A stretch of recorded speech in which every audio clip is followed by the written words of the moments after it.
Cover the sculpture side. Tell me. All right. I am here with Alexandra Hart, metals artist and designer goldsmith. We're in her personal studio. She is also the executive director of Ethical Metalsmiths and secretary of Compassion for African Villages. Alexandra, thank you so much for meeting with us. First, if you could tell us about your space and your job, what you do here. Well, I am the result of a dyslexic childhood that had no hope until I found art, and art saved me. And the first time I touched metalsmithing was in high school, and I thought I was doing something naughty, like sneaking the icing off the cake. It was so good. I was like, nobody can like something this much. Like, this is too good. I'm supposed to like hate school or whatever. So long story short, followed everything I could do for metalsmithing, learned it in college, went to a college that had a good program, got a job after college working for a costume jewelry design company when costume jewelry was still big.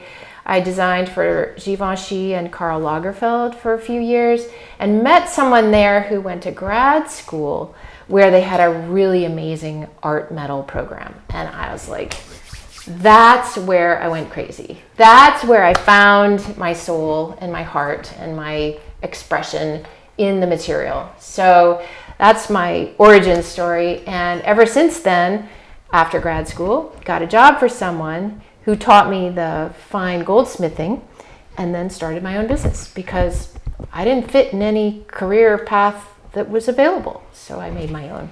So that's a big leap from loving art, wanting to do art, to then starting your own business. Yes. And so how did that work, and what skills were involved in that? Yeah, in business, especially for a dyslexic who really sucks at math, that's like, I never would have guessed that business would be what I do.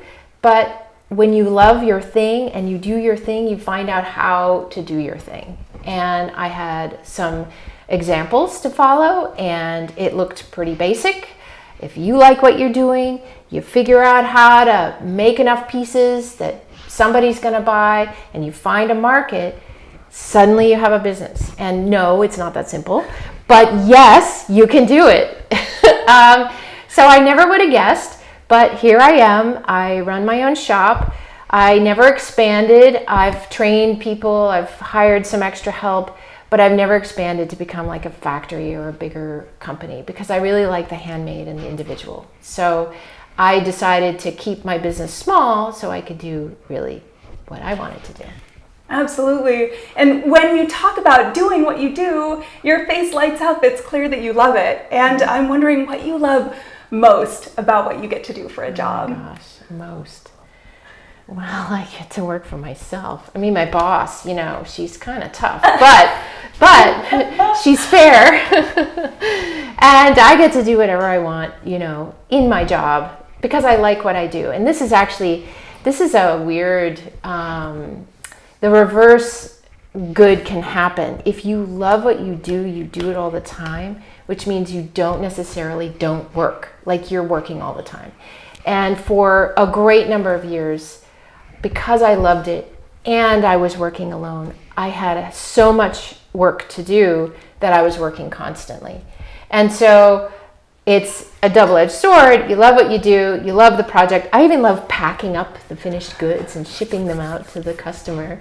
I even love designing my letterhead. I loved all the parts of the business. And someone helped me with the accounting, so I didn't have to love that. And so you can overdo it because you love it and you do it. But the thing I love most is that I get to dwell and act and interact with material that I love and that loves me, because we work together. And how did you end up managing that balance, that working together between what you love, between the amount of the work required, the various hats that you had to wear, even if not accounting, and your own sanity?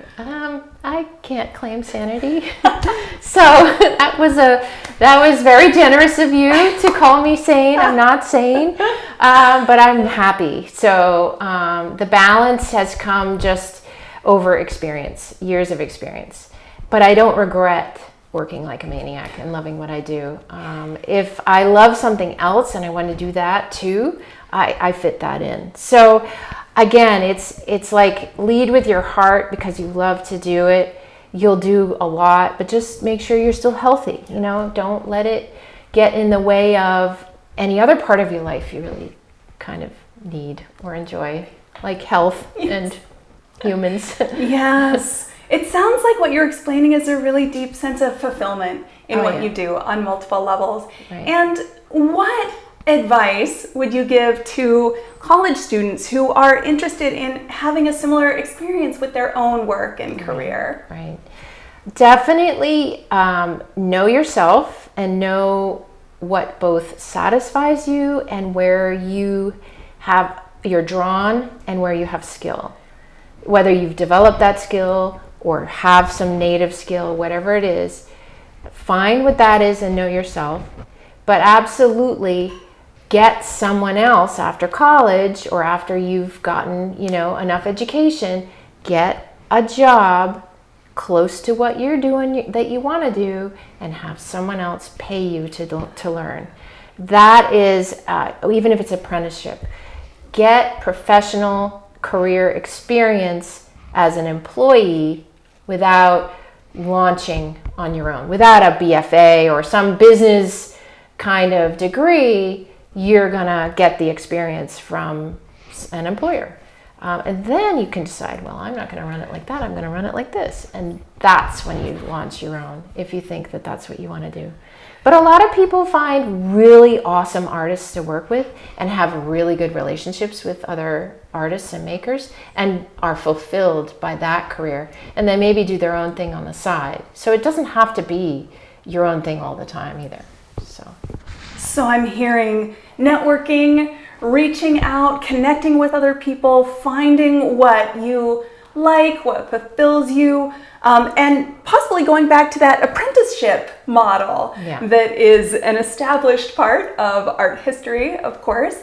But of course, today there are new opportunities available for students, including through Ethical Metalsmiths, right? Oh yeah, absolutely. So we have an incredible education department or committee, and we run competitive exhibitions. We had the first academics in pandemic. Like, what do metalsmithing teachers do on Zoom? Like, literally the world stopped and they had to figure stuff out. They shared all their curricula, they had exhibitions.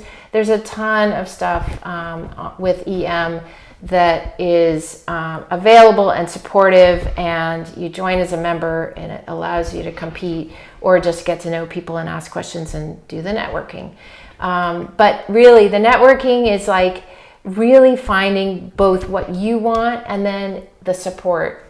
And the apprenticeship, yes, it is as old as the hills. And we're gonna even be talking later and showing you the tech that I am using is the first Bronze Age tech with a few extra, bits of equipment that make it easier than starting your own fire, So really, it is very profoundly historical. It's early human kind of evolution stuff we do here. Wonderful. From the oldest to the modern day, bringing it full circle. Yeah. Alex, thank you so much for this, for spending time with us.